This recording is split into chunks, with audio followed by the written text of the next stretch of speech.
Mbote lisusu bandeko nanga bino bandeko oyangai masolona député ya lelo lundi tokomi 21 oui 21 juin 2021 voilà dans peu de temps comme les 30 les Européens balobi balingi bazongisa biloko bazwa pendant la colonisation na Congo biloko yango eza nini babikeko na biloko mosusu. Est-ce que c'est important ou ce n'est pas important? Masolo na député, tokobeta masolo, il y a Félix Antoine Tshisekedi Tshilombo, a lobby que à côté cause la président ya ba mafiete. Masolo tokobeta, état de siège, tokoyeba soki masolo ezandenge nini. Tokobo sanate kobeta masolo o ezoloba ma mingi. Ou état l'Assemblée nationale, autorisation d'instruction, au Sénat ebo y assemblée PESI. Ainsi de suite. Et puis makambo ya ba mituka o bazoloba ba député donc moyen té makambo mituka gouvernement ya ba wario. Quelle lecture on fait presque 2 mois après sur ce plateau nous avons l'honorable Toussaint Alonga, député honoraire, avocat de profession et Tozana est sur ce plateau. Il est président d'un parti politique PLT. Oyo ezali parti ezali ko soutenir le chef de l'État Félix Antoine Tshisekedi Tshilombo ezali ko soutenir nanu président de la République Félix Antoine Tshisekedi Tshilombo. On ne sait pas la suite. Mbote maître Mbote Ndeko Eliezer bien habillé hein? Ngai na kanisa ki ke mandat esili nyonso kwei. Bon, je crois que n'a pas Nzambe lokumu parce que il doit continuer à assurer la vie et l'être après les mandats.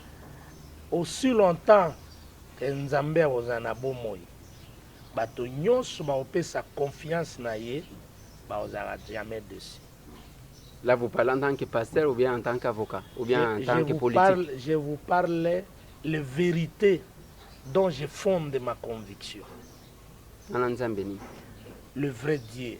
Je ne serai jamais occultiste. Jamais, alors jamais. Je ne fréquenterai jamais la Rose-Croix. Jamais, alors jamais. Je le dis tout haut. Le vrai Dieu, c'est-à-dire Jésus-Christ de Nazareth. Nzambe ya solo. Nzambe ya solo. Azamona Nzambe to aza Nzambe. Yesu aza Nzambe. Polémique exacte. Donc il n'y a pas le Saint-Esprit, il n'y a pas les fils. Message okoyi banatongo que Yesu aza Nzambe. Occultisme est diabolique. Voilà, c'est les pasteurs Toussaint Alonga qui s'ajoutent hein, sur la liste. Avocat, député, et pasteur Toussaint Alonga. C'est les débats toujours. Maintenant, Saint-Esprit n'a qu'à Jésus ou bien parce que la Bible dit je m'en vais, je reviendrai vers vous. Le Saint-Esprit. Tu as changé mission. Tu as gotuna. Tu as ligné gotuna. Wan ezaka entretien. Non, ça politique. Mais ma kolonangai tout en état politique et kokota kanda koyanganga te. Nalobeli makamwa ndako nganga te. Nalobi yo lobi Yesu azanzambe. Siko lui dit laissez-moi m'en aller et le consolateur viendra. Message ya malamu ezake ezana bato bosa politique na Congo mais bakoambrasaka occultisme te. Bon. Toussaint Alonga est bloqué là-bas parce qu'il n'a pas pu différencier. De comprendre. Il faut zonga aucune côté théologie pour que aux abanines. Honorable Toussaint Alonga, tu aborder un peu rapidement hein, parce que l'émission peut causer la moulaïté, quelques questions d'actualité. Au Vandi Nandakunayo, un ancien parlementaire qui a bougé le Parlement, aux Otala, Makambubiso, aux Osala, débat, banini. Quelle est votre appréciation d'abord? Et dans les bons, dans les mauvais, si c'est dans les bons, comment? Dans les mauvais, comment? Est-ce que... Nalingi na momo tozole ki sepa na yo essentiel ya minute na biso ezala mingi ma déclaration au président Sali.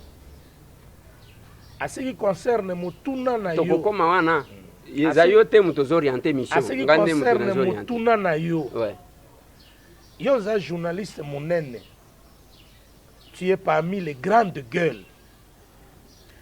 Pour permettre aux politiciens belé lobby tozaki en opposition, zoa ba déclaration to sala ki lobby na comportement na biso ya lelo tia yango. Bato ba banda ko juger. Zoa makambo salemaki critique to portaki na parlement lobby na ezo salema lelo tia yango bato ba banda ko juger. Pour participer à l'édification, il y a peuple, la population, surtout pour les parce que mission nabino na constitution est claire. Pour voter loi, pour contrôler le gouvernement. Mais pour yebi que mokonzi mboka uti kolobake akozalaka jamais président ya ba mafie. En quelque sorte, c'est une mise en cause même de l'institution parlementaire. Comment dit raisonnement? Donc, il est difficile d'émettre un jugement de valeur dans Misala Nabino. Lorsque la plus haute institution a tapé main sur la table pour dire que, a dénoncé que Magouille est fandi dans la institution. Donc, il est aujourd'hui en politique que je suis, à émettre un point de vue sur l'appréciation objective de Misala, l'institution de Sala. Parce que les critiques de Mokonzi Mboka concernent également votre institution. Le chef de l'État parle en termes d'institutions au pluriel. Ou bien en termes des individus, de quelques individus au sein des institutions. À lobby dans l'institution. Ouais. Donc, ce qui a lobby dans l'institution, c'est que le chef de l'État a mis en cause même sa propre personne parce que non. Le chef de l'État, c'est aussi une institution. Mais le chef de l'État a une institution où il agira au quotidien. Institution, elles ont géré via bateau au quotidien. Oui. Alors, donc, qui est le chef exécutif? Ce n'est pas le chef de l'État. Les pouvoirs exécutifs. C'est le chef de l'État. Donc, c'est la gestion quotidienne. En termes exécutifs bicéphales, Aza chef exécutif. Mais en termes exécutifs, au sens strict, au sens restreint, c'est le gouvernement.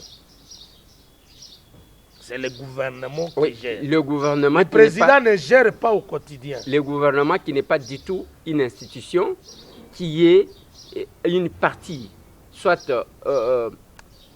une structure au sein d'une institution qu'on appelle l'exécutif. Bien sûr. Oui, chef, il y a gouvernement, et Saint-Michel, Saint-Maloukoni. Maintenant, ceux qui ont lobby que chef de l'État, à l'obéli, Makambouya qui a cause à la chef président Yaba Mafiete, il parle des institutions. On a lobby, c'est-à-dire, il s'est mis même lui-même en cause, dans le sens que lui-même, et d'ailleurs, contrairement à nous, pour que le Parlement, que nous soyons une institution, Tozali, 500 plus 609. Donc 609 membres pour que tu comme institution, y compris les services, institution, parlement. Et Panaye, c'est l'individu, tu sais qu'il dit là, institution président de la République, qui est une institution. Donc ce qui a l'obéli, qui a côté cause à la présidente, il y a mafieux, donc il s'est mis même en cause alors. Je voudrais ici, les Congolais, au Bolandangaï, na Mukilimbano ya Kinshasa, que le président vient ici de confirmer sa volonté. Il y a que Makambo, il faut changer. C'est quand même rare à travers le monde. Un président a dénoncé. J'ai suivi le discours de l'opposition, la Mouka. Ils ont affirmé hier sur les Athènes et à Top Congo, le président a fait un grand pas. Je salue cette honnêteté politique. Lorsque le président de la République azui ba responsabilité na ye lokola celui qui veille na fonctionnement harmonieux na équilibre ya ba institution. Alobi maloba wana ndeko na ngai. Je crois que tokoti na kati ya tembe yango. Tokei. Ndeko na ngai. En réalité, soto ozalaki na ba politique ya malamu. Na ba chef ya ba institution ya malamu, notamment en armée. Aujourd'hui, au moment où je parle, le chef d'état-major allait déposer sa démission. L'inspecteur général et la police allait démissionner. Lorsque un président de la République vous met en cause publiquement, et la question que Magambo Sala, ils ont pour intérêt à Congo. Et ce n'est pas n'importe qui met en cause. Malobaya président appelle obligatoirement l'institution justice ou le parquet général, selon les cas, auditorat général militaire, à Fungola, dossier, enquête. En ce qui concerne les civils, le parquet général près de la cour de cassation, soit près de la cour d'appel, selon les cas, Fungola immédiatement information judiciaire. Parce que Makambo et Lobami l'institution numéro 1. Et lorsque le président fait le changement, qui que vous soyez, je dis bien qui que vous soyez, c'est que Bazo Tambola en dehors de la volonté à changement du président. Ceci appelle, ici, j'en profite pour en appeler aux Congolais à se saisir de cette occasion pour soutenir vaillamment le président de la République, afin que l'institution où il est impliqué dans la magouille, dans la corruption, le dossier judiciaire est contre Bango. Et des sanctions sévères et salement. Parce que, sous régime Yakabila, nous avons déploré l'impunité, copinage, dans la protection en termes de la tribu. Mais rappelez-vous, Ngana Yotosala combat. Notre combat, credo nango ezaki changement. Ce qui peuple a mon changement exact, c'est dans ses droits Yaloba. Et le peuple qui a accordé le suffrage universel à président de la République. Et quand le président parlait, il a relayé les aspirations profondes de les Congolais, que magouille, tricherie, corruption, ils ont régné dans l'institution.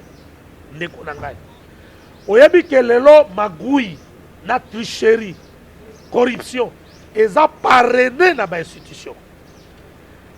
La signature, ils ont côté comme un bon. La signature. Si vous allez dans les ministères, les contrats sont négociés dans les conditions qu'on dit. Et ces contrats-là, accordent dans n'importe qui. Il faut des conciliables au préalable. Et vous verrez que la corruption, magouille, tant que vous avez parrainé dans le chef, il y a une institution, la République est très affaiblie. Vous pouvez tout dire, vous êtes autre chose qu'une république. Parce qu'une république suppose les valeurs. Et tant que le président a dénoncé comme ça, je crois que le Parlement, institution et aux membres, bon, ça a déjà une interpellation, une information pour que c'est des membres du gouvernement, c'est des institutions, oyo parrainage à magouille na corruption, et au salema. Comment voulez-vous comprendre? Mbongo bima na banque centrale, par exemple, pour autant des éléments armés. Nous avons en réalité, si on a 25 000, en réalité, dans le terrain, on a 2 000. Où vont cet argent? Le Congo est un pays atypique au monde, où les généraux Ma version nyonso ya ba jeep ya sika okuta ngwe pa na ba politiciens na ba généraux. Je dis bien des versions ya 2021 okuta ngwe na Kinshasa. Alors que le pays est extrêmement pauvre. Où est-ce que ces gens-là trouvent l'argent? Basala ganine. Salaire na bango ezali. C'est aussi l'occasion de interpeller le procureur général près la cour de cassation. Les immeubles qui pilent à travers la ville, va interpeller Batouana. Comment ça la tête, tu roules avec une jeep de 150 000 $. Il faut pas interpeller. C'est ça l'état de droit. Moto, il faut vivre dans le mérite, dans le salaire. Mais la politique, tous les combats politiques, autres salient l'opposition. Ce qui est résumé, il y a Batoko Tonga Bandako, c'est un échec pour nous. Ok. Voilà pourquoi, parti Nangaï les transformateurs, ils ont une campagne pour soutenir le président dans la déclaration au Yassali. Pour réveiller également l'institution sanctionnatrice. Va comprendre que si les choses ne marchent pas, Bila, président m'a reporté en haut. Rappelez-vous la histoire. Tout ça, l'approche diachronique de l'histoire. Sous Mobutu, après l'échec de Mobutu, tous ses collaborateurs, Batikaï. Sous Kabila, échec de Kabila, vous avez vu ma collaborateur à Kabila, Eline a parti à Kabila, va changer ma camp. C'est ça l'histoire politique du Congo. Échec de Félix Sissoko Gozala, ma collaborateur n'a pas changer l'obika. Mais Dieu merci, le président a haussé le ton à mi-chemin. Pour que finalement, les Congolais va se réveiller. Dans la sujet au sala lango, kolobelango na ba média yango. Pas ba théâtre. Pas ba discussion zangitina.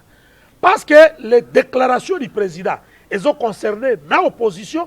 Donc, cette déclaration où il y a le président a ramassé ma critique sur l'opposition. À l'Atiango. À l'Ingi que Makambo échangé. Ce qui est armé, ils ont enrichi Boutou na Moï. Sur les dos, il y a souffrance, il y a des Congolais de l'Est. Ils doivent être arrêtés.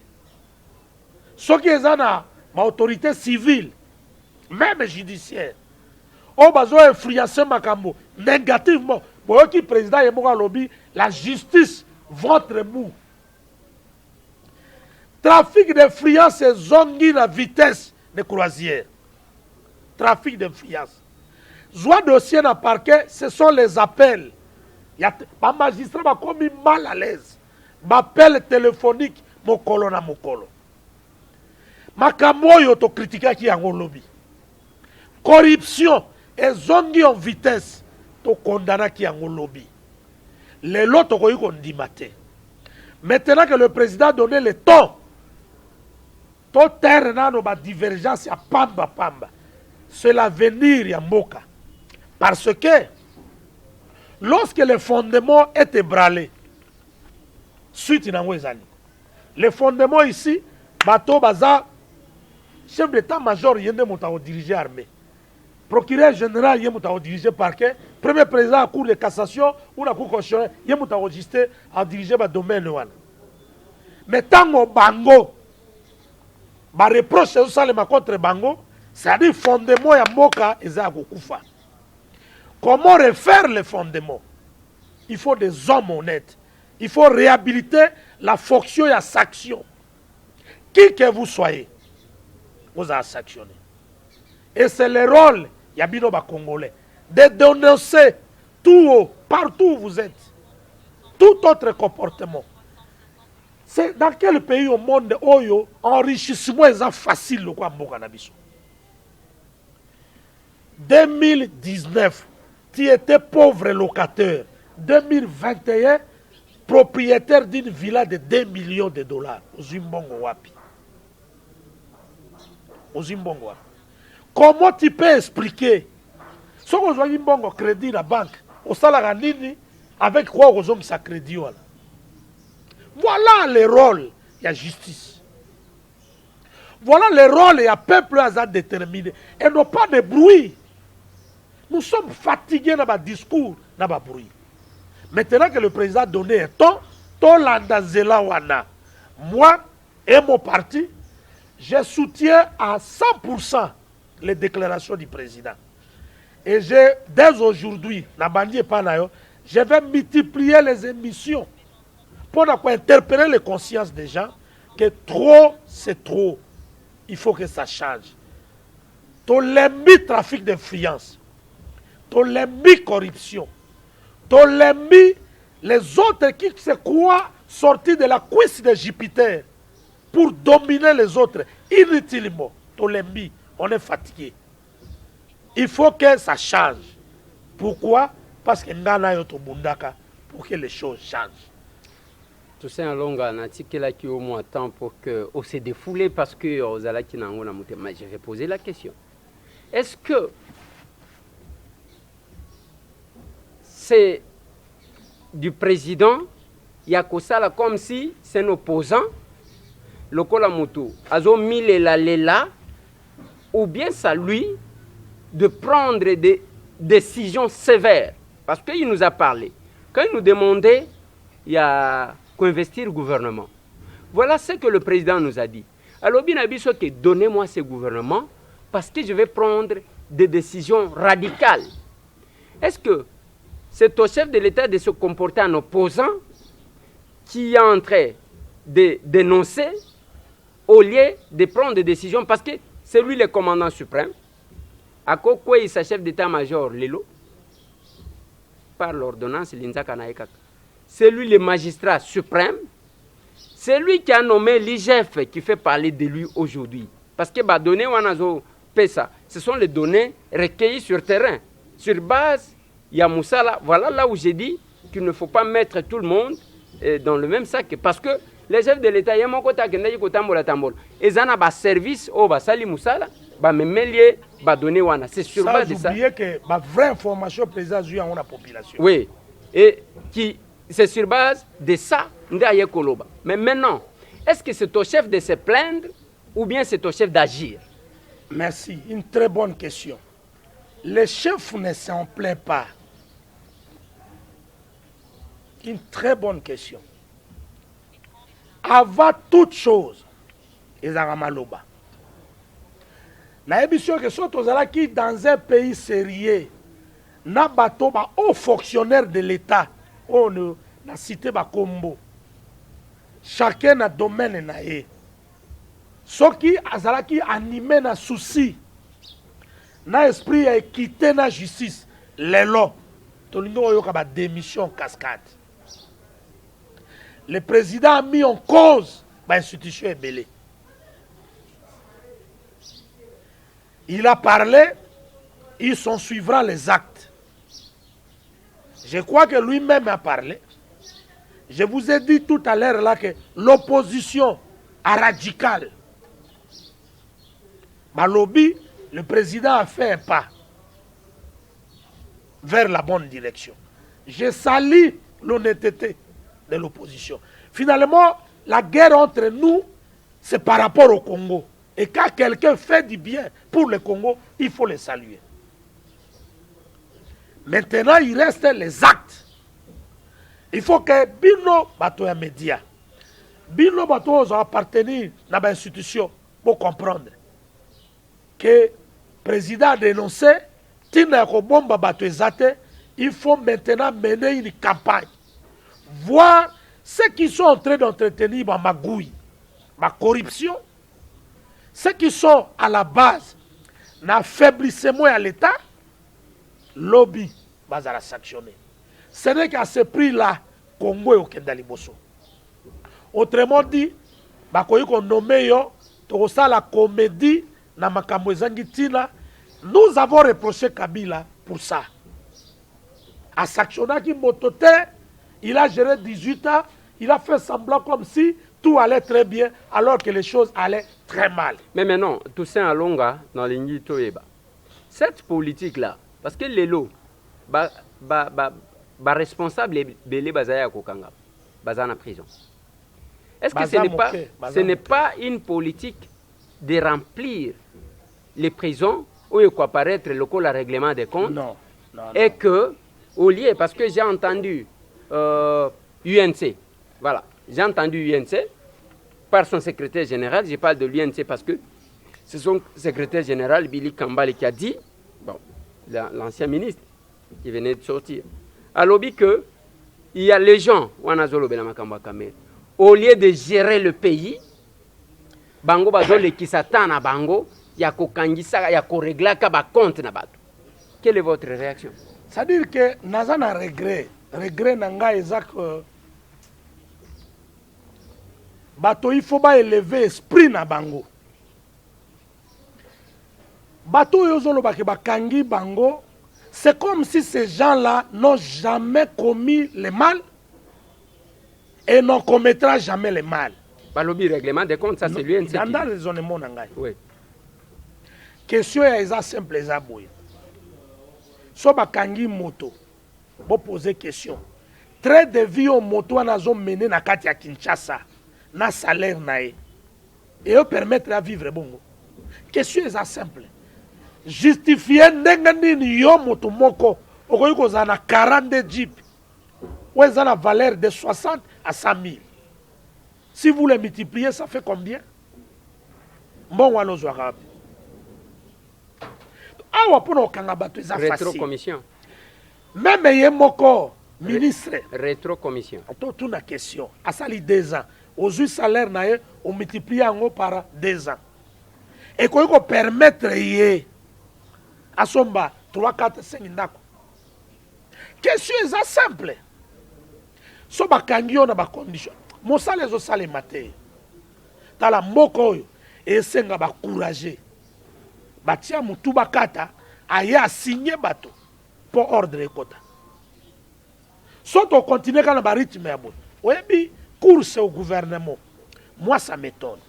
Ça m'étonne mon frère. Ça m'étonne. Au côté gouvernement pose waka ndako na limité, il faut kota na gouvernement. Pourquoi? Pourquoi? Alors qu'ils ont salaire noté, ils ont mouibi. Et mouibi. Si le procureur général près la cour de cassation, soit le procureur général près la cour d'appel, bah quand il poser la question, moko, papa, justifier biso biloko yo zanango, zwa wapi. Okoka batonde bobeta munoko. Batika biloba loba. Na kisasa otoyebani. Ezaki na jeune moko awa atambola na ba jeep nyonso ba cri ya sika. Ba obengaka le président. Aye na concert. Ça c'est quel comportement? Même un milliardaire le roi Bill Gates au salangote. Okuti bato bobo kimbongo. Tu es malade ou quoi? C'est quoi quel comportement? Ah bah eza culture na biso ata na mboka soki bato bazobina to zwaka mwa mbongo to chaka. Même yo tango kendaki Équateur. Ouais. Tozaki komona bato bazobina ozobimisa mwa moke. Toboka mbongo te. Ye aza to kendaka nayi toboka mbongo te. Et puis moto aboka mbongo aboki 3000. Ah papa, ozwaka mbongo wana po boka $3000 comme ça. Ozwaka ngwa. C'est pas normal. Voilà. Et ça, dans les pays mosusu, na Europe, ministre, pour abima na motuka, il y a l'État, le jour le quoi samedi, dimanche. À cause du transport. À cause du transport. Ouais. Ça se fait. Le ministre, na ba Suède. Attends, la Suède, voilà. Oui. Vous avez cité. Ouais. Attends, la vélo. Mais ah ouais pas na biso général ya police. Tala banda kwa zotonga. Mbongo azui wapi? Ngai te tata mokonzi à mettre bino tout en cause. A memi bino tout sur les bancs des accusés. Et là ngai te maloba. Nga na eka ko relayer maloba nae. Mais sikoyo auditeur général, procureur général près la cour de cassation, ça musa na bango. Ouais, yango na zoto na. Parce que chef de l'État akosuka kaka na ko dénoncer ou bien il faut yemoko agir parce que ba décision nyonso bazo memela yete lelo soki landiji la lingete azali ko se plaindre que na sali musala o yangai lelo tozo quand même makambo ya entreprise awa que on doit prendre les mesures conservatoires, c'est le communiqué de la présidence. Est-ce que la prise des mesures conservatoires eza kotinda bato na justice ou bien ko suspendre bato parce que on est là. On n'a pas besoin, le peuple n'a pas besoin à koyoka que bon bazo salaboy. Le peuple a besoin il y a ba action. Muto saliboy to saliboy. Merci. Papa, omoni faiblesse na mboka na biso. Ouais. Eza lolenge bato bazo zwa ba fonction. Akomi wana ndenge nini? Yango de faiblesse. Motazo comme ministre te po azana ba mérite, na ba capacité, na ba équilibre moral. Mais ba parrainer na famille na banzela moko boy même ba parti politique oyo bandai ko ganga lobby pour na changement ba komi na ba pratique wana po ona la pire petit langa akozongisela ngai ona koloba nae akoyoka ngai te gestion ya mboka ezaka bongo te gestion ya mboka ata yoza moto ya malemba nkulu oza na ba valeur tokozwa yo. Il y a un homme de valeur à Markangaï, comme Lunda Boulou. C'est un homme de valeur. Baza Beletelo comme Lunda Boulou. Bonjour, Batabon, Boti Bango Pembe. Bonjour, applaudisseur. Batalaku, au commissaire ministre. J'ai appris même que mon consumo va kamo avion. Mais moto a commis ministre là, Wandengeni. Nana me magaye. Comment mon consumo kamo? Moto a comme ndenge ya ministre biloko wana ndezo sala ke tala ba conciliabile permettez ndeko ba conciliabile zo salema na kati ya ba nomination na ba entreprise publique. Ce sont des nominations conditionnées.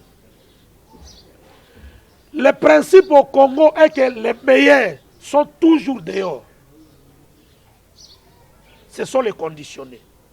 Azar yaza Benamboa totindaye okuna zali beto na beto totindaye okuna zabwe mais les meilleurs on souffre bato bako yoko produit travail de qualité bazate eza même na ba institution judiciaire condition bato bazo koma yango esala ke bulu yeke ezo sila na boka maintenant que le président a décidé atia justice na mosala babanda ko interpeller bato ceux qui se sont enrichis de manière scandaleuse. La déclaration na moto kwa yuma PCA ya Jekamine oui. Déclaration ko lobake mboka ekota na kati ya erreur to salibwe a do reconnaître que ba hypothéka mboka à partir de gestion na bango. Si nous étions dans un pays sérieux, cet homme là sa place est à Makala. Non, mais pas du tout. Moi, j'ai un avis contraire. Bien au contraire, Moutouana, au lieu de critiquer, il fallait l'approcher pour approfondir. Au-delà parce qu'il a eu le courage. Oh, non. Oui, Albert Yuma a eu le courage. Il doit assumer les passifs de la gestion. Il doit assumer. Au-delà de la dénonciation, il doit assumer. Parce que le désordre, on est salé na Jekamine et profité na Pango Bactère. Ceux qui ont orchestré des ordres dans Jekamine ont tiré des avantages plus que l'État congolais. Mais ceux qui osent réfléchir dans Ndengouane, c'est-à-dire... Et mon raisonnement est très orthodoxe. Oui, raisonnement nayo, ezaya yo moko. Mais ceux qui raisonnement nayo, token na logique nango. Vous allez commettre en cause aussi le chef de l'État. Parce que tant que Zolo Bake, Mokonja, Zotuna Kenani Amemaki Oy, il a pris tout le temps. Il y a quota là, chaque ministre. Il y a quota là, Batunios. Et moi, je suis au courant. Yoka. Na conseil de ministre, il y a Liboso. Oui, c'est là. Na conseil de ministre, il y a Liboso. Voici ce que le chef de l'État a dit au ministre. Alors, Bibomoni Nenge Bofandia. Toibi ke mutu na mutu ba recommanda ki. Mais ba recommanda ki tala ba to ebele boy. Nga moko nde na poni bino na lobi ba oyo nde il faut bazal. Donc, au code des douaniers chef de l'État te na oyo salema ozali ko dénoncer parce que na lobaka tous les jours les chefs de l'État Félix Antoine Tshisekedi Tshilombo azana chance koleka Kabila pona nini abotama na mboka lokola biso ba villageois aza mwana kini ayebi Kisasa aza mwana poto, c'est-à-dire nzamba azwi ba carte nyonso atie ye na maboko bo aza na ba Toussaint Alonga, aza na ba Augustin Kabuya, aza na ba Jean-Marc Kabund, aza na ba Peter Kazadi, ba Paul Chilumbu, ba Jacquemaine Chabani, ba tous ces gens là ba oyo nyonso yebi ba o baza na gouvernement, ba o baza na gouvernement te aza na bango na maboko pe ayebi bango. Donc tangu akopona batu ye moko chef de l'état ndako lobake hein namoni kombo a Toussaint Toussaint là peut être à tel endroit, il va me rendre service. Ce n'est pas ya koloba nengo zoloba wana ke mbako banda lelo na koleka na ba média nyonso na komanda koloba. Est-ce que ce que le peuple attend eza ya koyoka ndenge bazo continuer koyiba ba pratique autodénoncée qui lobby, ou bien le peuple a besoin ya ko vivre changement et non koyoka maloba changement. Je n'apprécie yon de Gorangai na raisonnement na yo. Président de la République étant voté bozozela mandat ya 5 ans po boyebisa ye oui ou non so travailler malamu. Omoni contrat yango wana na peuple pendant 5 ans na kokoma na liberté que est-ce que na ko renouveler confiance na voter lisusu ou bien na voter mutu mususu pendant 5 ans. Mais pendant kazo sala mosala na ye bato bazo soutenir ye baluka ndenge nini yako iko s'améliorer mokona mokolo pour que na 5 ans na ye bato ba renouveler confiance. Et quand le président prend le courage yako dénoncer magui na corruption na kata ba institution bato nyoso oyo baza sérieux pe ba soutenir ye ba saisir l'occasion à leur tour de dénoncer également makambo mabenzo salima, parce que le pouvoir aveugle, pouvoir est aveugle, pouvoir est comme sa moto orgueilleux, pouvoir est comme sa moto l'irrespect vis-à-vis la bateau, et comme il se peut dans le langage mabé, pouvoir est comme sa moto indifférent na bateau. Tout ça là qui n'a pas lobby combat, bao baza na chance ya travailler, ba mosu ba comme indifférent, na manque de respect la bateau. Pouvoir est la capacité à la yoso. Mais l'objectif est que dans 2023, tous un résultat pour présenter la population.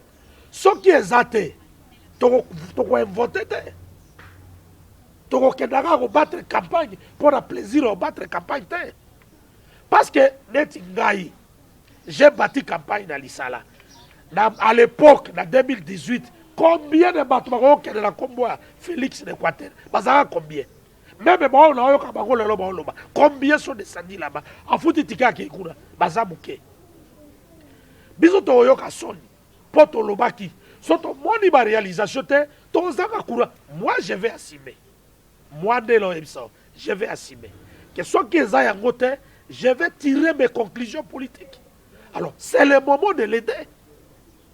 C'est le moment de l'aider pour dire que ce que le président dit, il a raison. Ça, c'est une étape. Il y a déclaration. La deuxième étape qui reste, de mettre ma déclaration en exécution. Ce n'est pas lui qui le fera, mais service, ma institution et Mboka. Entre autres, le gouvernement, Parlement et Sika Yozali, Binona Moulien, Daniel Saf. C'est le travail que Daniel Saf doit faire, comme Eli à Mwamba. Entre autres, ma institution judiciaire, Moussa Nabango, c'est ça, c'est ce qu'on attend de vous. Et vous, vous avez la chance d'avoir à la fois la majorité avec vous, c'est que vous avez la facilité. Mais vous avez la chance de vous avez une opposition, attends le bima comme malamu et kolekate. Mais bilo le lobo c'est la majorité. Si vous n'arrivez pas à le faire, nous serons sévères vis-à-vis de vous. Ok. Et ça apostolaté. Ok. Et ça peut église au lobby. On dit que ex-cathédrale, au lobby, au Beli, le reste, c'est au lobby, amen. Non, Congola, Fungoli, Miso. Ne pensez pas que beaucoup sabato. Voilà. En tout cas, méfiez-vous. Toussaint Alonga, est-ce que vous avez que chef de l'État a risqué à difficulté parce que c'est comme si lui de paix est en train de s'isoler. se détacher des alliés. Qu'est-ce que je vais dire? Lelo, l'UNC déclare Toyoki secrétaire général. Il y a UNC Billy Kambale, l'ancien ministre. A lobby que Kobanda Lelo, ba député, ba ministre, il y a UNC, ba koti ko participer ni na réunion ya cash, ni na réunion ya union sacrée. Ça c'est d'un côté éthical. Deuxièmement, la Mouka, ce sont les compagnons de lutte, ba Fayoul. Ce sont les compagnons de lutte, oh Babundana, chef de l'État, Bazakuna, ils s'opposent à lui. Vous ne constatez pas que l'UDPS risque de se retrouver toute seule et que l'accomplissement de la vision du chef de l'État est causé à la mise à mal dans le sens que ce sont les opportunistes au Wuchikoloba. Bakobana ko se retrouver parce que on peut, ce n'est pas un secret. Donc on revenir dans le gouvernement à Samalukonde. Est-ce que coach a tableau au tali pensake oyo nde ba bundana chef de l'État. Ceux qui ont vu le nombre ya ba ministre ya ba oba bundana chef de l'État, na nombre ya ministre ya ba oyo ba Utachi Koya qui était avec Kabila qui savent sauter et na ba occasion on peut constater que bazamwa est belé par rapport ya ba oba bunda. Est-ce que vous avez que l'application ou la concrétisation de la vision aura du mal à s'accomplir par le fait que c'est une vision qu'on ne confie pas à ces canons et qu'on impose. Merci. Lelo, na sepeli na ba orientation na ba question na yo. Ils a tellement bien. Et ozo pousser là vraiment na loba essentiel. Ba pouvoir union à travers le monde. Ils a toujours na ba opportuniste. Toujours. Okoza na petit no morobwe, ron ne alukela oga likaya. Mais azan audience pas no leka moto akomara. Petit wana aela likaya. Azan audience facile. Les opportunistes existeront toujours. Des deux. Les grands Tshisekedi wa Mulumba, paix à son âme. Étienne. Je dis bien, les grands Tshisekedi wa Mulumba, paix à son âme. Biso to bandeko bengaye une pesanteur sans appel. Souligné Moana, Tshisekedi wa Mulumba, pesanteur sans appel. Na sommité à grandeur naïe, il avait besoin des alliés. À combien plus forte raison? Biso Boto Tikali. Na seki. À combien plus forte raison? Un grand avait besoin de petits. À combien plus forte raison? Pouvoir nyoso. Na kati ya combat bokoza la bami, ma frère. Mais ce qui pouvoir est partage et privilège, ils auront toujours dans la justice. Aujourd'hui, et vous encouragez ça. Je dis toujours, oui, surtout chez les Noirs, c'est à cause de la peau noire. Vous allez encourager. Na encourager en côté. La peau noire a un problème. La peau ici. Yanga ils ont un problème. La peau noire a un problème. Yayu ils ont un problème. Yanga peau noire ils ont un problème. Alors, ce qui to lingi to zala monene, ba américain balobabwe. La grandeur, c'est un apport multiforme. Souligné yango. La grandeur, c'est un apport multiforme. Fleuve, ils ont besoin de traverser, na ba maï amike et qu'on se retrouver et créer balé monene. Tshisekedi on a besoin. C'est de l'UDPS qui croit que le fait d'être au pouvoir, ça suffit. Il faut devenir indifférent, ou irrespectueux, ou irrévérent vis-à-vis de nos amis avec qui on a combattu hier. Ils se trompent. Aujourd'hui, il y a l'émancipation de la conscience politique. Au Kangabatondé. Tout ce que j'ai fait pour le président, mon soutien pour lui, je le fais avec conviction. Et ma conviction demeure libre. Alors, ce qui te comprendre que politiquement, nous avons besoin. Tous les alliés, tout ça na bango route en permanence. Parce qu'il y a aussi des faux alliés. Il y en a aussi qui vont chercher nous mettre le croc à jambe. Mais évoluant avec nos amis qui peuvent nous aider à évoluer. Parce que si cela n'est pas le cas, ça sera dangereux. Voilà, ça sera dangereux. Très dangereux. Oui, tout ça en longue, je pense que tout ça presque la fin de l'émission. Mais une question directe, la ligne d'explication est belle. Pensez-vous que incompréhension est allée entre l'UNC et l'UDPS et qu'il faut fragiliser les chefs de l'État? Incompréhension entre l'UNC et l'UDPS. Bon, nano na mona politicien moko te même asali mabe ba interpeller alo bakasali mabe na Congo azaka te. Même mota na tort alo bakaka na tort. Ça dit que na mboko so komi politicien o komi saint o sala mabe te. Et le malheur ya Congo na ba parti politique nyonso toza nango sana tanga kombo. Ils ne soutiennent pas les idées, mais ils soutiennent des individus. Nga, na koma disciple ya Tshisekedi, na cause ya ba idée. Na ko rappeler yo idée ya Tshisekedi tango koma premier ministre na conférence nationale. Tango ba kangi primature na Mobutu, batuni et M. Tshisekedi, vous n'avez plus le pouvoir. Yoka réponse. J'ai le pouvoir d'un combattant contre la dictature.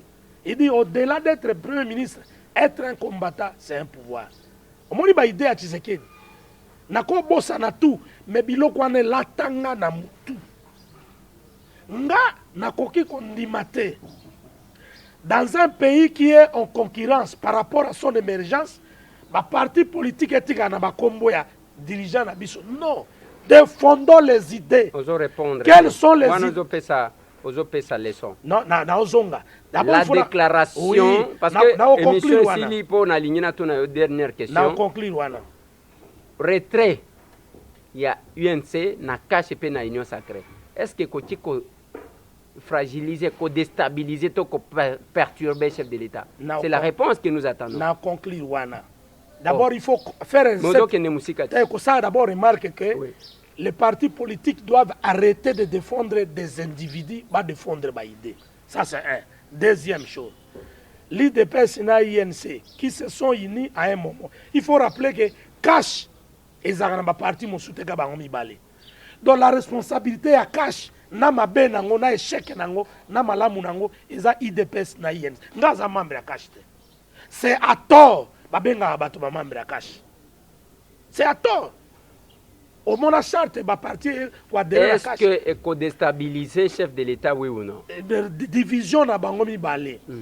Les conséquences politiques à tirer que quand on quitte une alliance, c'est un élément de moins qui part. C'est-à-dire que si l'IDPS et l'INC égale à 2, ce que l'INC accueille égale à 1. Voilà. C'est ça les conséquences tout politiques. Ça, longa, on termine l'émission. Tolé sur les réseaux sociaux. Djipaba député, ancien député. Balobi, Bamillon, j'ai même suivi. Yo lobby que oso félicité la Mouka, mais j'ai suivi Ndekonanga Prince Penge. Alobi que Tshisekedi Liboso Azalaki na combien? Il a combien na combien pour qu'il sombe là à dépenser mon webele boy pour na sombe là batuba djip. Votre réaction? Bon, moni ngai, yo zui chance ngana yo to cheminer pendant longtemps na combat politique, na ba émission. Son azali kolo lo kwa aigle ko kisanga na c'était. Débat on a auto ça les a tellement likolo et mérité que na kotsa makambo ba djip ba député. Je préfère ba congolais ba consommer makambo. OK. Na suki wana. OK. Tout ça long. T'as la caméra, fais ça va congolais mon message. Comme ça tout ce qui. Chers compatriotes, bolandi bino moko déclaration ya président de la République. Alobi akoki kozala ta mukolo moko te président ba mafia. A dénoncé mafia na armée, mafia na police, mafia na justice. Qualifier justice votre mou et zangaïté za président nga relayé malobanae ngai na sala combat ya changement na Congo. Na soutenir président, na on continue à soutenir. C'est ici l'occasion. Il y a des Congolais nyonso épris de paix et de justice. Va saisir l'occasion. To mener campagne contre ma mafia nyonso ya République. To lembi olali na tongo okomi ministre. Lobby okomi propriétaire na moitié ya veni. Je connais un ancien premier ministre qui était locataire. À l'époque à Mobutu, je ne sais pas, à l'époque, il a eu locataire quelque part. Oh. Un ancien premier ministre. Oh, à l'époque à Mobutu. Il a eu locataire. À Mobutu, wapi, ezali mikolo. 2 ans, a commis propriétaire na ba millions, na ba milliers, il y a ba villa. Mboka ils ont continué kozonga sima. Injustice à l'olengo wana ba congolais. Tala biloko osela ngo ba marche yango. Ta biloko osela ngo ba marche yango. Justice enzonga indépendante. To lembi ba trafic d'influence po yaya na yo a commis procureur général ou premier président quelque part ba dossier na nyonso il faut longaka. To lembi. Voilà des choses à dénoncer. To soutenir le président na marche na démarche oyo entreprendre yango. Magui na kata beso. Tala makambo leki na Sénat. Lelo bolingi boye toye ba vérité te.